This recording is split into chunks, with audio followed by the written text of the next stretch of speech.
verse. Come on. What's good, y'all?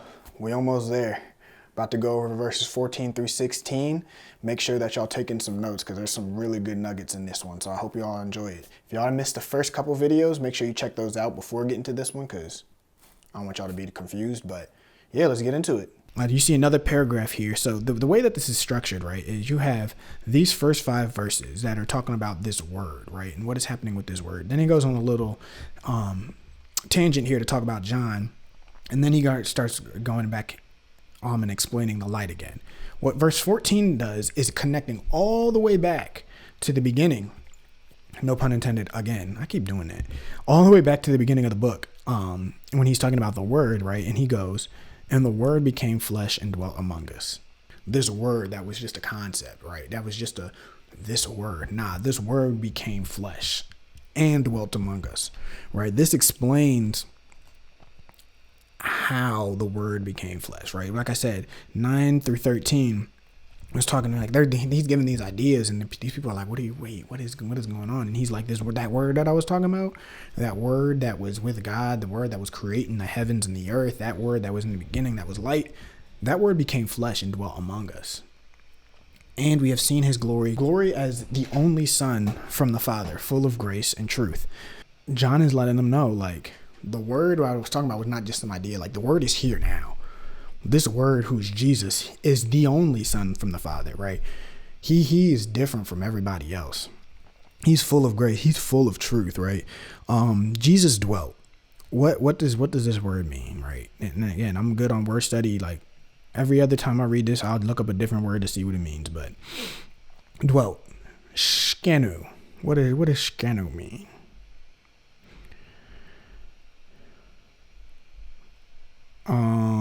Here we go. To abide or live, right? To dwell, the tabernacle. So what is this saying here, right? So, he's literally, pitching his tent. He's literally sitting right here. He's like, I'm dwelling with you guys. He planted himself, let me go back here. He planted himself in the middle of all that they were doing, right? And he's like, I am here now. Like, I'm not God that you can't, fathom anymore. Like, I'm right here face to face with you. He took the time to do that. And this word shkenu is actually only used 5 times in the New Testament, right? 4 of those times out of the 5 are used in the book of Revelation. This is the only other time it's used. In fact, Revelations 21:3.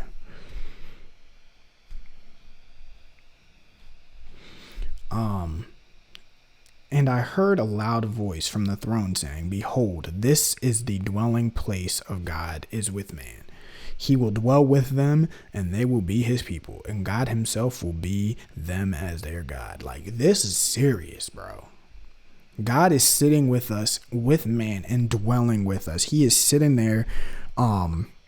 This is what it means to dwell. We have the glory of God just right here with us. And they had it with they had it there with Jesus. I keep typing it in. I'm like, I can just go back. Let me see what else I want to say here.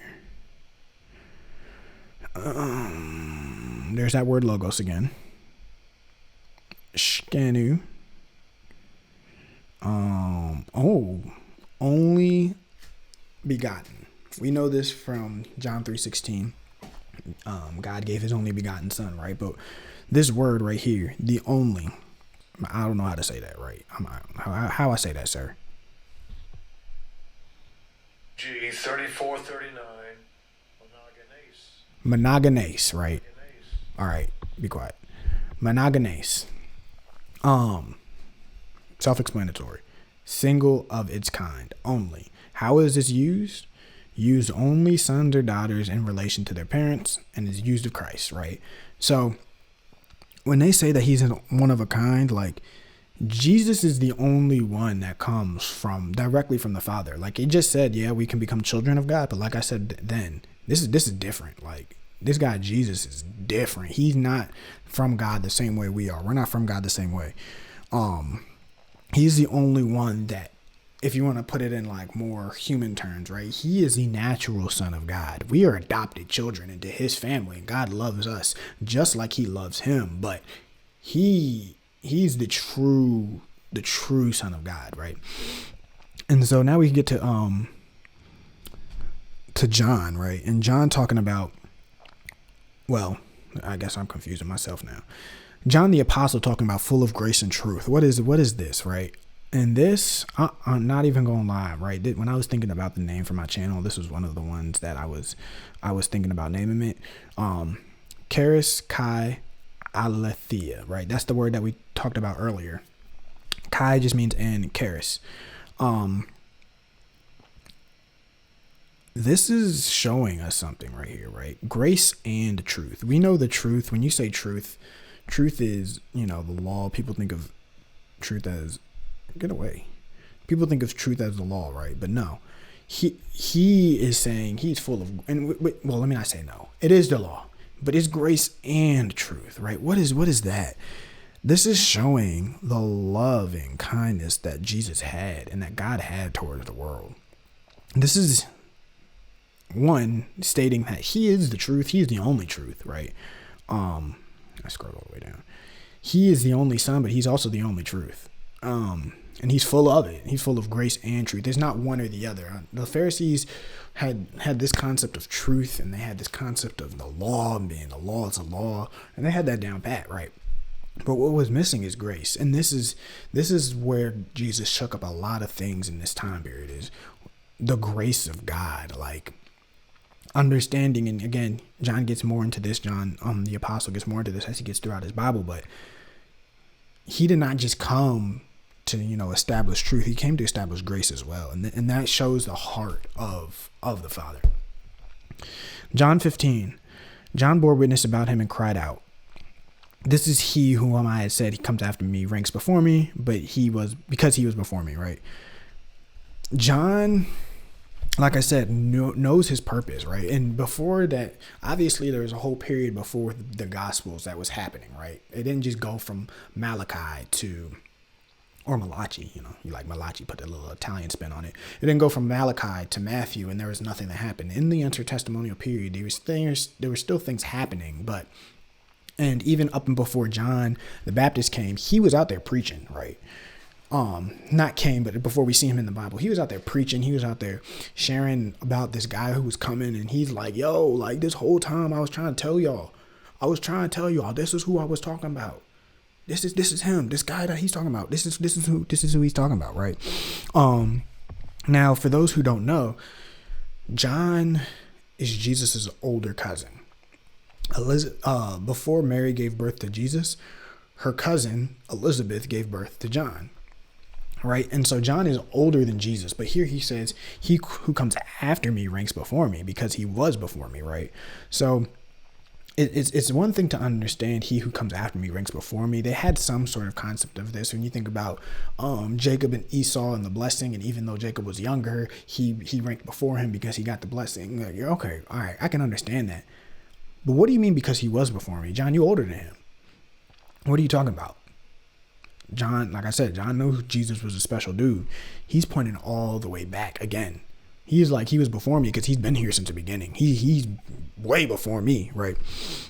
So even though, Jesus is my little cousin, he's about 6 months younger than me, we cool. I got a cousin who's about he's 5 months younger than me, but you always, nudge him and be like, "Yeah, I'm the older cousin," but nah, he came before me. He came before me. And so he's saying that he knows who Jesus is. And he says it again here. I'm a little spoiling a little bit, but this is he of whom I said, after me comes a man who ranks before me because he was before me. Like John he was not just making up this idea of like, I don't know, maybe. Like, no, he's like, nah, this dude was before me. Verse 16, "For from his fullness we have all received grace upon grace," right? This isn't just grace. This is grace upon grace. This is the grace that we have received in Jesus. And this grace is greater than the grace that we already had. God has given us grace, right? He allows us to walk. He allowed them to walk, breathe, talk, speak, have families, have friends, do all of these things. That's grace in and of itself. But Jesus came to give grace upon grace, right? And it is through this grace where we can receive salvation, right? If we go to Acts, where is it? 15.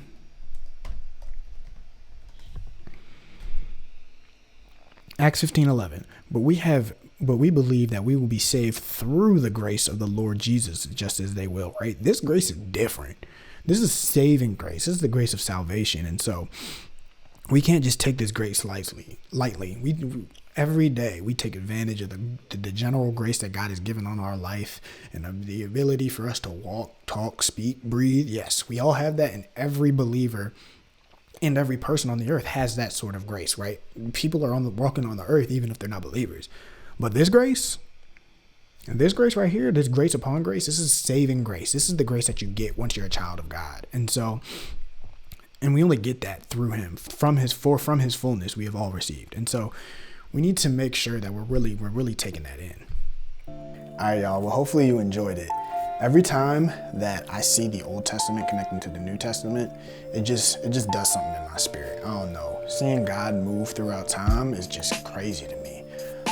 But yeah, we got one more video left. We're gonna end the prologue, and hopefully y'all will catch my next live stream. I don't know when that will be yet, but keep your ear out. Peace out.